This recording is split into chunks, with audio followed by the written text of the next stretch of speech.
Boa tarde, queridos irmãos, que a paz de Deus esteja com vocês. Na meditação de hoje falaremos sobre o respeito às diversidades. Antes de começar, gostaria de pedir que ouçam até o fim e compartilhem minha mensagem. Ouçam para aprender, compartilhem para que outras pessoas tenham o privilégio de aprender. Queridos irmãos, hoje em dia, cada vez mais, nós temos uma diversidade muito grande de religiões, de raças, cores, né? Então, cada vez mais nós temos povos estrangeiros vivendo entre nós, né? Então, por exemplo, sou de um povo que é descendente da Itália, mas eu também tenho parente que é descendente de português.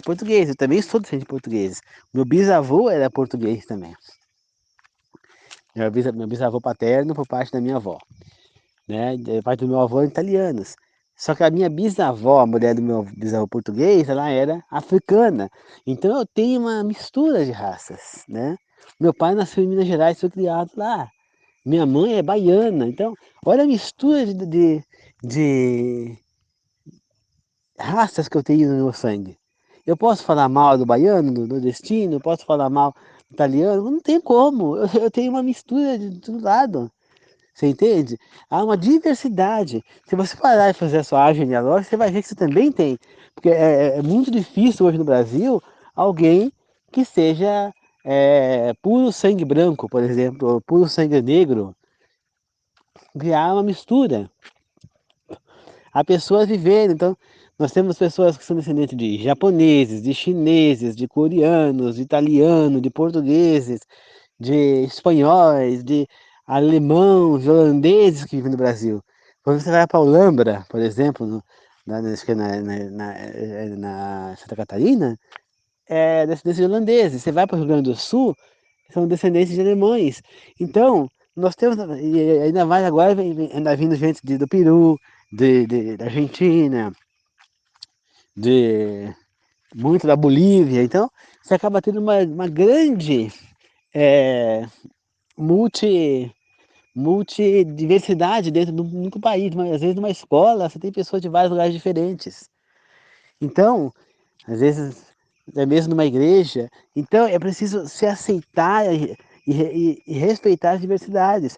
Por exemplo, uma pessoa que é africana, ela costuma ter religião, é umbanda, é candomblé, é uma religião maligna? Eu não vou falar que é maligna, porque eu não quero desrespeitar religião alguma, falar que é benigna ou maligna. Porque se eu falo que é benigna, vai ter gente que vai me questionar. Se eu falar que é maligna, vão me questionar. Então, eu posso dizer que há pessoas e pessoas dentro dessa religião que são de bem e outras que são de mal, como qualquer outra religião, né? Que nem, por exemplo, ontem eu estava assistindo um programa na Mira da Verdade e um homem católico fez uma pergunta lá que ele alegou que a cofundadora e profetisa Ellen White da Igreja Adventista e a Igreja Adventista que falavam mal dos papas, né, do Papa. Que falava mal do Papa, que o Papa era o mal, era não sei o que, falava mal das pessoas da Igreja Católica. Não é verdade, né? Assim como ele apontou também que a Ellen White seria uma falsa profeta, uma anticristo. Isso não é verdade. Nem de um lado nem do outro. Esse homem é totalmente equivocado, totalmente alterado no seu pensamento, né? Então, para começar, a igreja adventista, ela não fala mal de nenhuma religião, pelo contrário, ela respeita todas as pessoas, todos os fiéis, independentemente da sua doutrina, a qual eles frequentam, como irmãos, tá certo? Todos que são cristãos são tratados como irmãos. E mesmo ateus, eles tratam como irmãos. Eles respeitam a todas as doutrinas, né? E mando sempre lembrança, um abraço a todos os católicos, a todos os espíritas do país, okay? Então, eles sempre estão tratando muito bem com qualquer tipo de religião, eles não falam mal. Diferente de muitas igrejas que você vê lá o pastor lá em cima do palco falando mal de outras doutrinas, ali não, nunca foi falado mal, tá certo? A igreja adventista não perde tempo falando mal de outra doutrina, não. O tempo que ela tem para a pregação, para o ensino, ela dedica exclusivamente a ensinar a palavra de Deus. Então ela não perde tempo com besteiras. tá certo? Então, nunca falamos mal da Igreja Católica, tá? Dos católicos, sim, e nem do Papa. Garanto a vocês, como disse lá o Leandro Quadros, muitos papas estarão salvos na vida eterna. Não duvido disso. Como também, também não duvido que tenha papa que não será salvo porque não eram pessoas de bem, realmente não eram pessoas de Deus. Porque gente ruim tem em toda religião. Agora, enquanto a senhora Ellen White, para quem quiser saber mais sobre ela, leia algum livro dela, né? Leia Atos dos Apóstolos, Parábolas de Cristo, leia O Grande Conflito, né? E veja se em algum momento esta senhora falou contra Cristo, contra a Bíblia, ou se ela contradisse a Bíblia, ou se ela maldisse a Bíblia. Nunca. Ela sempre, ela, é, ela complementou a Bíblia, não suplementou. Porque suplementar significa adicionar, complementou significa que ela fez alguns esclarecimentos da Bíblia. Tá certo nos seus textos, mas ela nunca falou contra os textos bíblicos, pelo contrário, ela sempre incentivou que todas as pessoas usassem como base de suas crenças a Bíblia, nunca trocasse a Bíblia pelos escritos dela, os escritos dela são só mais um algo a mais, né? Um complemento, e não para substituir a Bíblia. Então, em nenhum momento esta senhora falou mal ou deu a entender que ela estava contra a Bíblia. Pelo contrário, tudo que ela prega, tudo que ela falou, estava de acordo com a Bíblia. Portanto, não tem. Isso aí é pura balela, é pura alegosia dizer que ela que ela era isso ou aquilo outro, que ela era uma falsa profeta, que ela era um anticristo, né? Como também, né? Ela então isso aí é tudo alegoria. Assim como falar mal de um papa, é uma coisa falar mal dela, nós não podemos falar, não é? Então, resumindo isso, nós temos diversidades que nós precisamos respeitar. E de religiões. Como eu falei, existem tantas religiões, né? Nós vivemos uma Babilônia de religiões, uma confusão. Então temos que respeitar cada uma delas, mesmo que a gente não concorde. O respeito é crucial. Né? O respeito vem de Deus. Uma pessoa que realmente está com Deus, ela tem que respeitar. Se você não está respeitando, é porque ela não está em Deus, não está com Deus. Então, já avisa vocês, se vocês não estão respeitando as demais doutrinas, vocês não estão em Deus. Tá certo? Não estão com Deus. Se você vai na sua igreja e algum pastor da sua igreja está falando mal de alguma coisa bíblica, ou no líder da igreja que for, quem quer que seja, caia fora, porque a pessoa está retirando parte da Bíblia, está mal falando o livro de Gênesis, ou de Êxodo, o livro de Apocalipse, são livros que são base bíblica.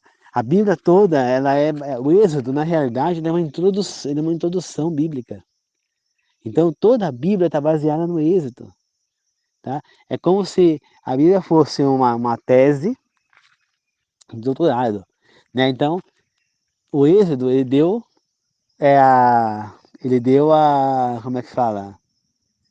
A abertura para essa tese. Então, o Êxodo é a tese do doutorado. Né? É a tese que a pessoa vai defender no doutorado. A Bíblia em si, o caminho da Bíblia, né? Até tirando os livros de Daniel e Apocalipse, os demais livros, é tentando argumentar essa tese, dando ênfase, né, dando veracidade, né, dando autenticidade nessa tese. E o livro de Daniel e Apocalipse é como se fosse, principalmente o de Apocalipse, é como se fosse a conclusão dessa tese, como se fosse a, a finalização da tese, né? Então, se você tira Gênesis como literal, principalmente o começo dele, você tira praticamente toda a Bíblia, porque a Bíblia é baseada justamente ali no Gênesis. Por exemplo, o pecado entra no mundo em Gênesis. Se você coloca que Gênesis não é literal, como que você acha que o pecado entrou no mundo? Faça a pergunta. Se você acha que o Gênesis não é literal, por que Cristo morreu na cruz por nós? Então você não acredita que Cristo morreu na cruz. Então aí você já é um ateu. Hum? Porque a morte de Cristo na cruz foi porque o pecado entrou no mundo lá no Gênesis, através de Adão e Eva. Ele morre na cruz para limpar o ser humano do pecado. Tá certo?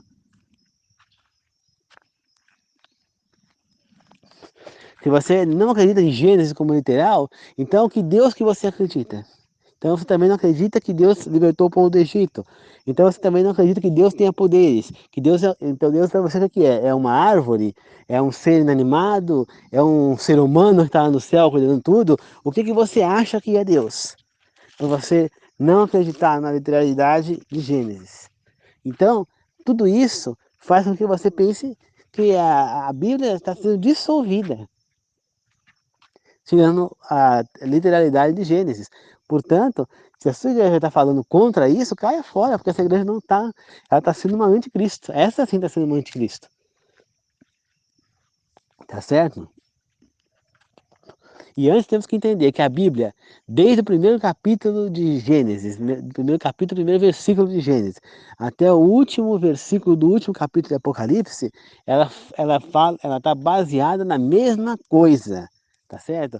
Ela está baseada na salvação, ela está baseada na alegria, no amor divino, na libertação, na criação, na salvação, tá certo?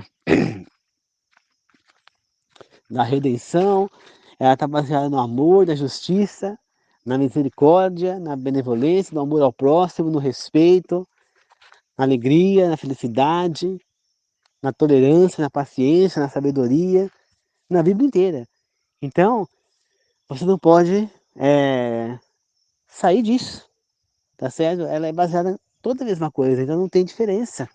Então, se você desconsidera uma parte, você desconsidera ela inteira. Porque ela não vai se contradizer em nenhum momento. E isso que faz da Bíblia um livro sagrado. Porque ela foi escrita por tantas pessoas diferentes que viveram em milhares de anos de diferença, escrevendo exatamente a mesma coisa. Então, se isso aí não é baseado pelo Espírito Santo, que está escrevendo através de computadores humanos, eu não sei o que é. Porque para mim é isso, eu defino a Bíblia dessa maneira. Um livro que foi escrito pelo Espírito Santo, né, que estava sendo é, é, é, orientado pelo Deus Filho, que estava sendo orientado pelo Deus Pai. E esse Espírito Santo, ele escreveu esse livro num computador. Esse computador, na verdade, ele escreveu em vários computadores. E demorou centenas e centenas de anos, até milhares de anos, né? Acho que milhares de anos para escrever esse livro. E os computadores que ele usava eram computadores humanos, ou seja, eles usavam as mãos de seres humanos, ele usava para escrever. Então, eram computadores humanos. É como se ele pegasse e fosse apertando o teclado e o ser humano fosse escrevendo ali. Então, ele estava lá teclando no céu, o ser humano, lá no céu, o Espírito Santo, e o ser humano, lá Moisés, por exemplo, passava escrito que estava sendo teclado pelo Espírito Santo. Então, vinha nele e aparecia lá no papel. A mesma coisa com Josué, com Samuel, com Jonas, com Abacuque, né? Com Davi, com Salomão. Então, o Espírito Santo demorou milhares de anos. Milhares, porque só de Moisés até Cristo ali foram 3, 4 mil anos ali de, de vida. Depois, ele encerrou pouco depois, né, de Cristo, mais uns 100 anos aí depois de Cristo. Então, é muitos e muitos anos aí para escrever a Bíblia. Então o Espírito Santo é quem escreveu essa Bíblia. Por isso ela torna-se um livro sagrado. Então todos que respeitam esse livro como um livro sagrado podem se chamar de irmãos, são cristãos. Tá certo? Então, voltando à meditação de hoje, nós temos várias diferenças que nós precisamos respeitar, desde os nossos filhos na época da escola. E eu falo a vocês que são pais, lembre-se, vocês têm filhos, e eles vão te imitar. Eles vão seguir o seu exemplo. Então, se você é uma pessoa jogada ao mundo, uma pessoa que só faz coisas erradas, seus filhos também irão fazer. Tá certo? Se você acha que é correto um adultério, os seus filhos também vão achar correto.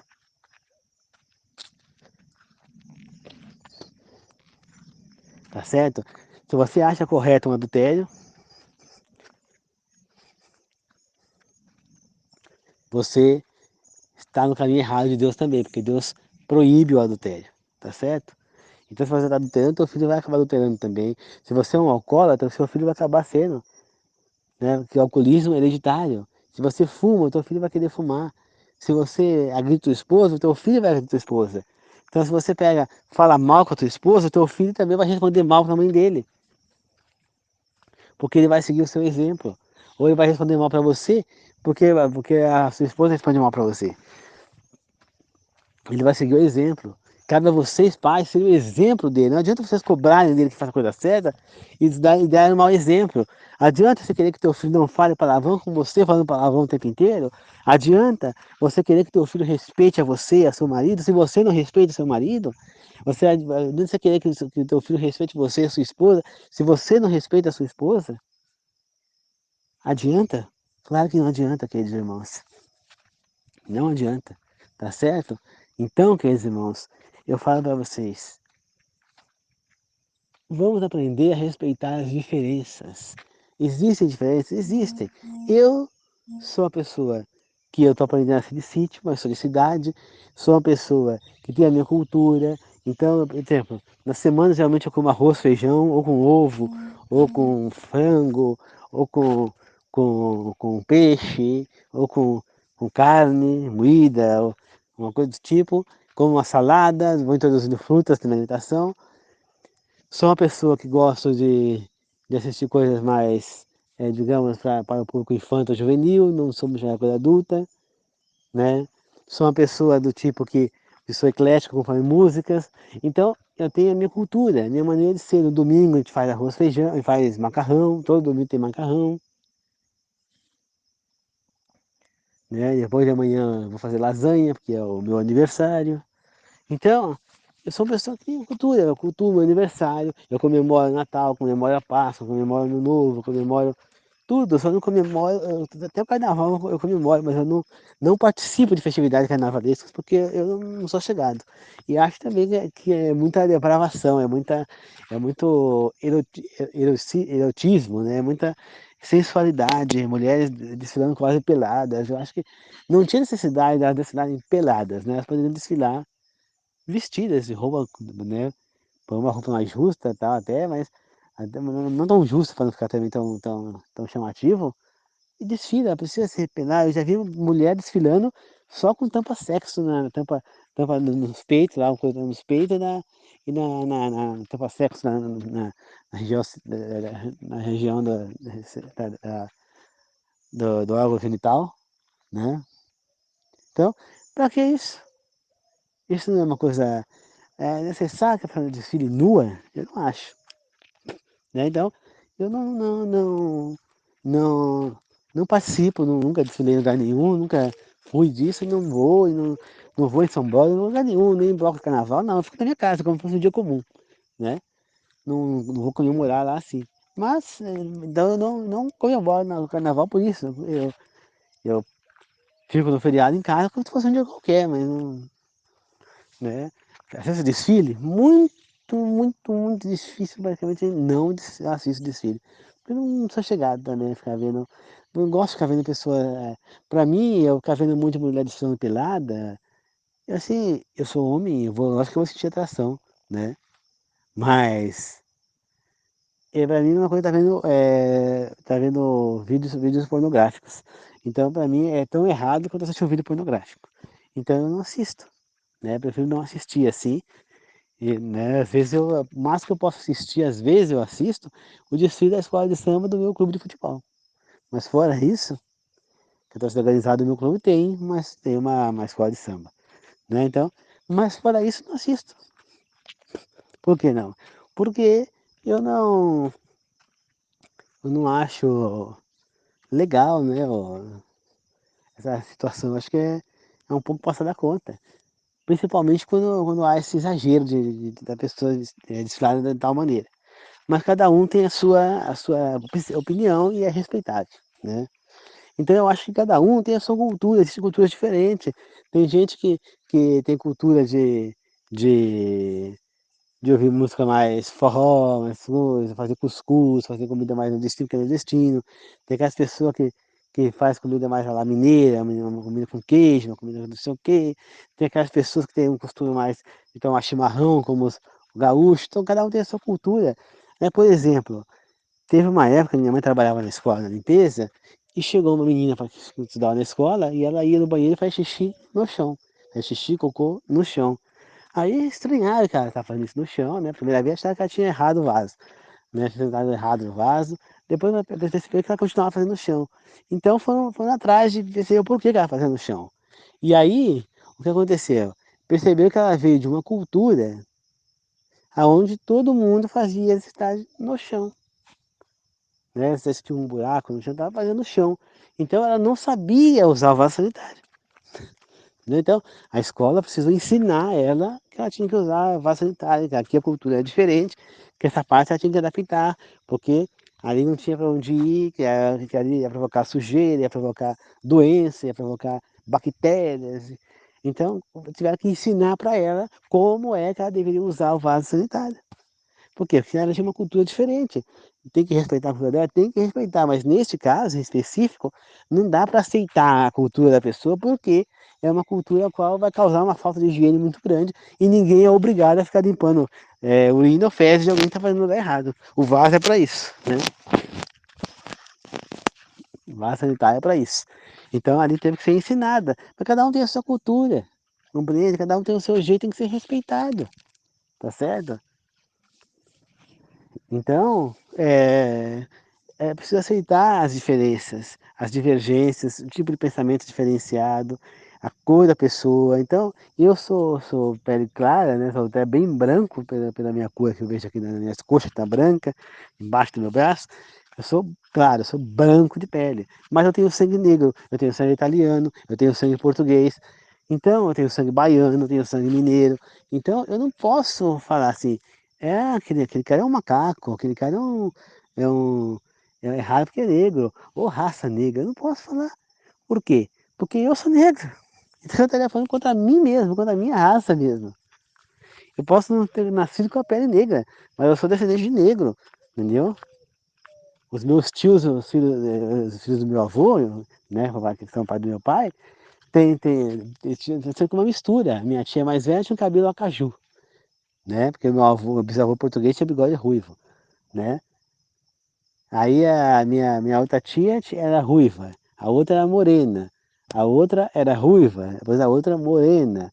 O meu tio tinha um cabelo claro, mas ele nasceu com cabelo bem crespo, porque a minha avó tinha cabelo crespo, porque a mãe dela era negra, né? E minha avó era mulata. Então ele nasceu com cabelo bem crespo, mas com a pele mais clara. Meu pai nasceu mais moreno de pele, mas com cabelo mais voltado para assim, um cabelo ondulado, nem cacheado, né? Ondulado, né? Quase liso. Só que cabelo preto, cabelo castanho escuro preto, né? Aí depois a minha avó teve gêmeas, uma nasceu com cabelo mais, de todos é o cabelo mais crespo, né? Cabelo preto, e a outra nasceu com cabelo ondulado, meio, meio quase cacheado, vermelho, né? Então, e o outro tio, que era o caçula, nasceu com cabelo também, cabelo castanho, também escuro, e mais liso também. Então, cada um nasceu de um jeito, né? Ninguém puxou a pele negra, assim, da minha avó, né? Mas o cabelo, alguns traços puxaram. Então, eu posso falar com você, não, essa minha bisavó, minha avó era mulata com cabelo ruivo. A minha bisavó era negra, descendente de africano que ela foi escrava na época da escravidão. Então, eu vou falar para você, eu posso falar mal de alguma coisa? Então a gente tem que aprender a respeitar as diferenças. Não é porque você nasceu de pele branca que não tem o sangue negro nas suas veias, né? Eu estava vendo de um vídeo no, no YouTube, no YouTube não, no Facebook, onde uma menina estava maltratando e menosprezando a outra porque ela era negra.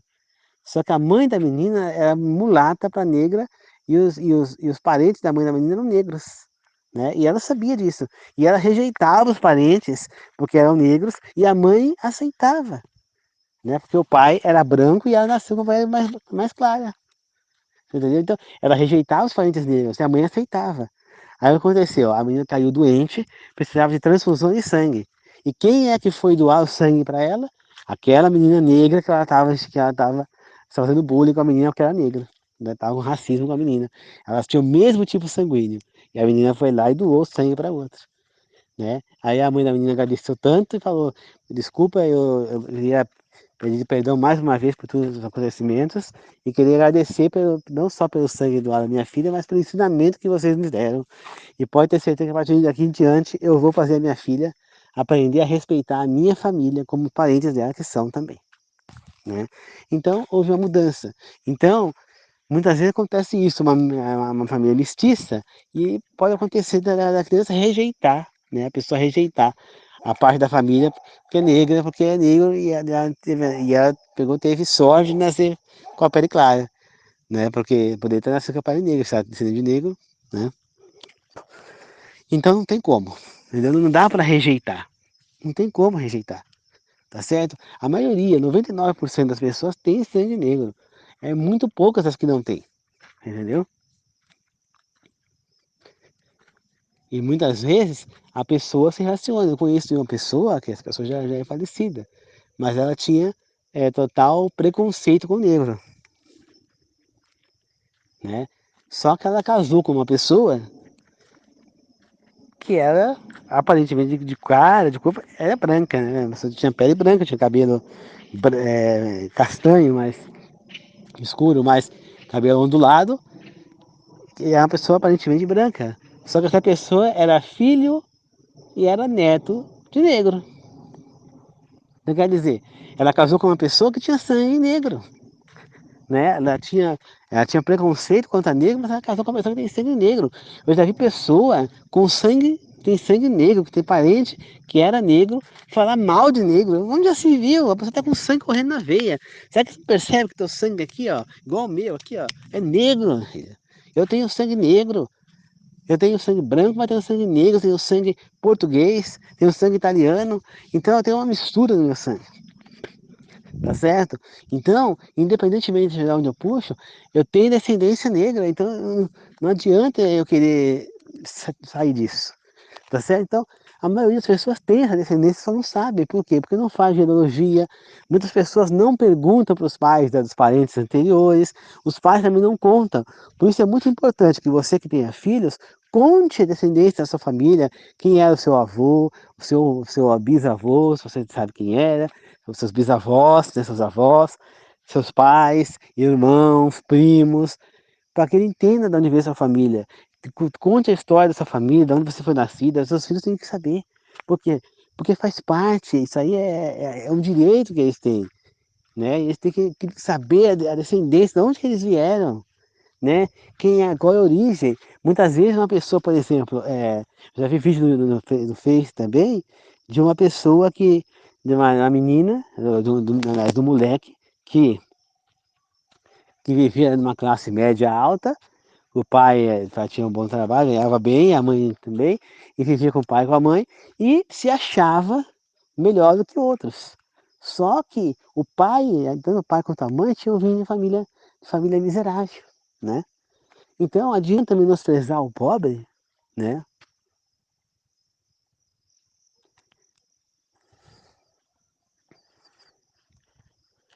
Entendeu? Adianta menosprezar o pobre?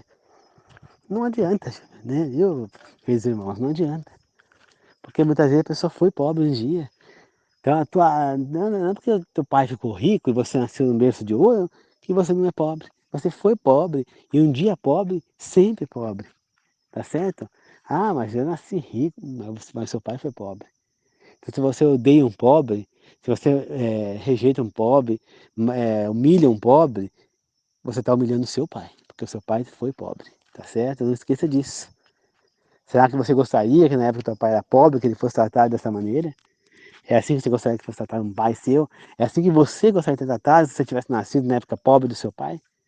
Então pense bem antes de falar com respeito a alguém pela classe financeira, ou pela religião, ou pelo time de futebol que torce, ou pela opinião política, ou pela, pela raça, pela descendência. Não, aceite a pessoa como ela é. Aprenda a conviver com as diversidades. É importante a diversidade. E nós temos que aprender que nós temos que ser críticos, criativos, dialógicos, temos que dialogar, temos que ser críticos, temos que estar sempre indagando, conversando, dialogando, discutindo, e tentar chegar num consenso, mas é uma discussão centrada, sábia, e é uma discussão controlada, aquela discussão boa, ou seja, uma conversa, podemos dizer, né? Então, um fala, o outro escuta, depois o outro que está escutando fala e que estava falando escuta. Fala com calma, cada um expondo a sua ideia e tentando chegar num acordo, tá certo? E é esse o ensino que anda as escolas, principalmente aqui em Mogi das Cruzes, tentando propor uma educação mediadora, com esse propósito, né, da criança poder refletir, conversar com o professor, né, e discutir, você falar tal, e a criança indaga, pergunta, e vai trocando aquelas palavras com o professor e vai chegando a uma conclusão, entendeu? Isso é uma educação proposta, a relação ensino-aprendizagem, podemos dizer, é, a relação ensinador-aprendiz e aprendiz-ensinador. Né? Então, ou seja, o aluno aprende com o professor aprende com o aluno. O professor ensina o aluno ensina o professor. Porque cada um tem uma bagagem, uma cultura. Então, nós temos que levar em conta e usar como base todo esse conhecimento que o aluno já chega na escola, com a cultura que ele tem, conhecimento de vida que ele tem. E não renegar isso aí. Então é assim, queridos irmãos. A Bíblia nos ensina a respeitar, a tratar bem as pessoas, a amar o próximo como nós mesmos. E aprender a aceitar a diversidade é amar o seu próximo como você mesmo. Você tem que amar o seu próximo independentemente da classe financeira, da opinião política, da opinião religiosa, da raça, da cor, da opinião de time de futebol, não importa. Respeite a pessoa do jeito que ela é. Isso é amar o próximo como si mesmo. Tá certo? Então vamos respeitar as diversidades, tá certo? Muito obrigado, queridos irmãos. Que a paz de Deus esteja com todos vocês. Que assim seja, agradeço e glorifico, amém. A paz do Senhor a todos, que assim seja. Eu rogo e agradeço a Deus por estar aqui mais uma vez gravando para vocês. E que Deus abençoe para que a gente possa continuar sempre estar aqui gravando um com o outro. Para quem está ouvindo aqui o meu áudio no WhatsApp, ouça até o fim e compartilhe meu áudio. Para quem está vendo no meu áudio no Facebook, meu vídeo do Facebook, aliás, ouça até o fim, compartilhe. Para quem está vendo meu vídeo no YouTube, no meu canal, ouça até o fim, curta meu vídeo, compartilhe meu vídeo, se inscreva no canal, ative o sininho para receber novos vídeos, para ficar ciente quando os novos vídeos saírem, para não ficar de fora, tá certo? E ajude aqui no meu canal, que a minha comunidade no WhatsApp, com os grupos que eu tenho, 5 ou 6 grupos no WhatsApp, e mais o grupo no Facebook, que possamos fazer com que esses grupos possam sobressair e ser abençoados por Deus, tá? E que possam servir como ferramenta missionária para trazer as pessoas a Deus, tá certo? Mas sem a ajuda de vocês não é possível. É que nem um programa de televisão, auditório. Sem o auditório, sem os telespectadores, o programa não vai para frente. Ele precisa dos telespectadores. E a mesma coisa é a palavra de Deus, tá? Precisa dos seres humanos, telespectadores humanos, que ajudem a proferar essa palavra, que ajudem a levar essa mensagem, né? O canal do YouTube é a mesma coisa. Sem ajuda ele não fica no ar. Sem, mesma coisa são os grupos. Se vocês não estiverem compartilhando, levando essa mensagem a longe, ela morre ali. Quando ela pode ser levada para muita gente, trazer esperança e salvação para muita gente. Tá certo? Muito obrigado a todos. Que Deus abençoe a todos. Amém.